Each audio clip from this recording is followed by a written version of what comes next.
Hey folks, this is Ardwolf. We are going to take a look at the Dark Valley from GMT. It's a Ted Raicer design, not sure if I'm pronouncing that correctly, from 2013 from GMT. This is the East Front of World War II. We have quite a large map here. So let's open her up and see what we have. This is a terrible tool for this because it's really wide. And I'd hate to damage a box, you know. So this has been described, it's very highly regarded, it has been described as a mini monster, and as a monster. So I don't know how true that is. If we look at the back, we've got 3.5 counter sheets, which is pretty big actually. That's something like 700 or 800 counters at the division core level. Back of the game says solitaire suitability is very high at 8. It is a chit pull game, so that will help with that. It tends to. 20 miles per hex, 1 to 2 players. Turn equals 1 to 2 months. I don't see a playtime on here. That may be scenario based though, so we'll have to take a look at that.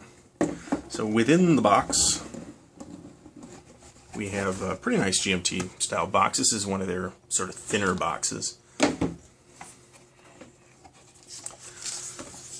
Here's a little note from quality control. The correct number of counter sheets should be 3, not 3.5, as is listed on the back. So something like 660 counters. Our quality control sheet, which, hey, we'll keep. We have a rule book. The rule book is 24 pages, full color, sort of semi-gloss paper. Quite attractive, actually. The rules for this are available on GMT's website, and the scenario possibly as well. Here's some errata for the map, for the rules, and some of the counters. All the Italian units, for example, are marked as divisions, and they are actually corps. We've got some player aid cards. Looks like 2 identical ones, even though... Are these in fact identical? This one looks darker than this one. But otherwise they look identical, and they're double-sided. Terrain effects charts on the back. Combat results here. Now, interesting. Combat results, 2 different combat results tables depending on when the action is taking place. I remember that from World in Flames. Here is a replacement, some replacement cards. Axis replacements and a sequence of play. And on the back here we have Soviet replacements. Soviet conversions. So you can turn infantry divisions into guard infantry corps, for example. Or guard infantry armies. Interesting. Interesting. Axis can convert as well. Let's get rid of the cat. Here we have our sequence of play, which doesn't look too convoluted. And here we have action chits availability. So this presumably is what action chits go into the pool that you're pulling from. We have some little baggies, from, as is typical of GMT. I'm not a big fan of the baggies for counter storage. That's something that I'll talk about in a future video. We have 2 dice. D6s in this case. They're different colors, probably one for the Axis and one for the Soviets. We do in fact have 3 counter sheets. We got our Germans here in, not sure what that color's called, but it's not field gray. We got our SS units in black. We've got some Romanian units in blue, Hungarians, a few Italians. I wonder if we have the Spanish Blue Division, which fought as a German division. So we have von Manstein here. Some move counters, some VP counters. These, I'm not sure what those are. They might be headquarters or something. These are probably action chits. Maybe. See how that works. Here's our Soviets. A lot of Soviet divisions here. And then we got some bigger Soviet armies here. Soviet armor units. And we have some more color here. These are probably Red Air Force, and these are probably Guards divisions. Yes, they are. Plus we have some more of what I think are action chits. Some fortifications, some supply markers. No idea how the supply works in this game. But Kev Sharp has some videos on this if you want to check those out. I'll see if I can put some notes in the notes below, some links to those. That's pretty sharp. 2 maps. I don't have the space or the camera capability to show you these blown up, but they're pretty nice looking maps. On this side we have Berlin, we have Warsaw and Lodz, Lvov, Königsberg. If we go straight through, let's see. Nope. So this is an 8-panel map. And probably the other one is as well, I would think. Ah, there's a scenario book as well. I'm not sure, it might be, but I'm not sure that that is available on the GMT website. Pretty highly regarded game.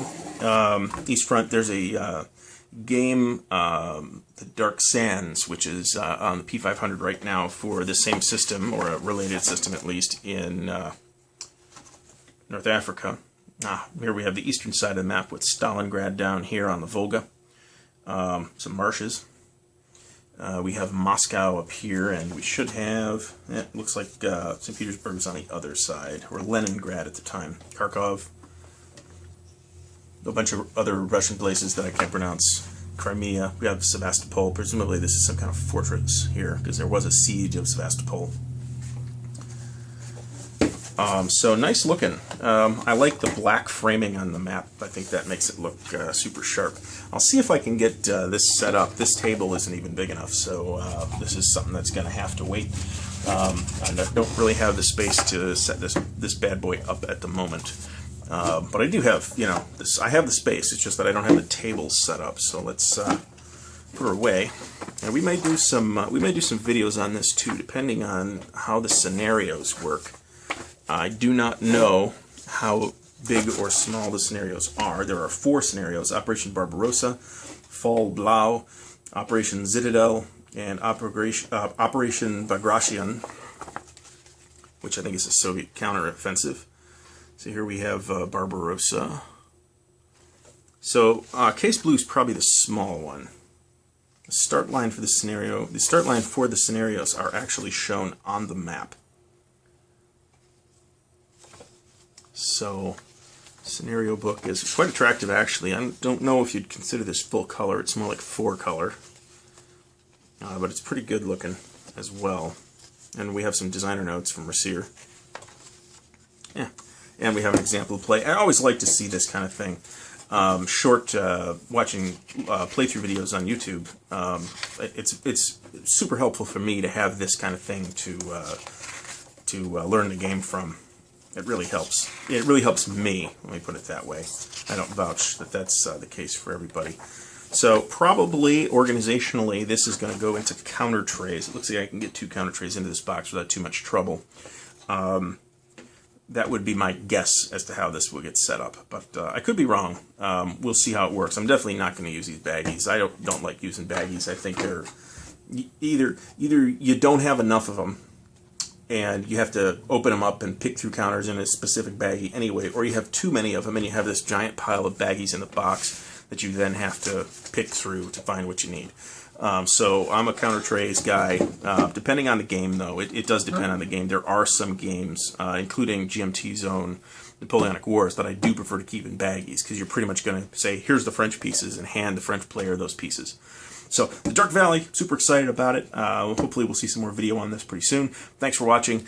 Subscribe to the channel. We got more board wargaming content and computer games if you're into that. We're going to be doing some computer war games in the near future. So subscribe to the channel. I hope you've enjoyed watching, and we'll see you next time. Thanks.